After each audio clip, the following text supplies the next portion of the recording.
Welcome to the Startup Espresso. I'm Hall T. Martin, the host of the show, where we talk about raising funding for your startup and the time it takes to have an espresso. I hope you enjoy this episode. Hello, this is Hall T. Martin with the Startup Funding Espresso, your daily shot of startup funding and investing. In an early exit term sheet, it's important to have a redemption facilitation process. This includes the steps for setting up the bank accounts, capturing the investor's interest, providing payouts, and investor updates. The process also tracks escrow of repayment funds and later revenue share payments to complete the redemption process. For the redemption exercise, here's the timeline and steps.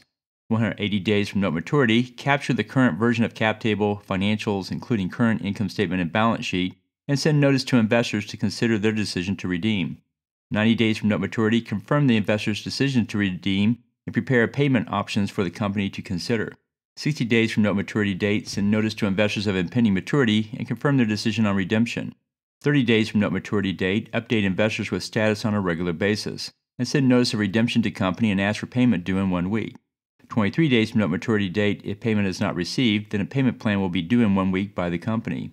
16 days from note maturity date, if no payment plan is provided, set up a follow-up meeting with the company to discuss options.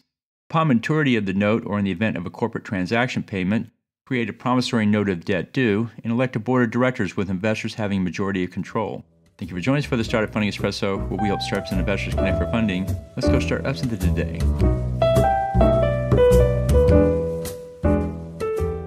Hall T. Martin is the director of Investor Connect, which is a 501c3 nonprofit dedicated to the education of investors for early stage funding. All opinions expressed by Hall and podcast guests are solely their own opinions and do not reflect the opinion of Investor Connect. This podcast is for informational purposes only and should not be relied upon as a basis for investment decisions.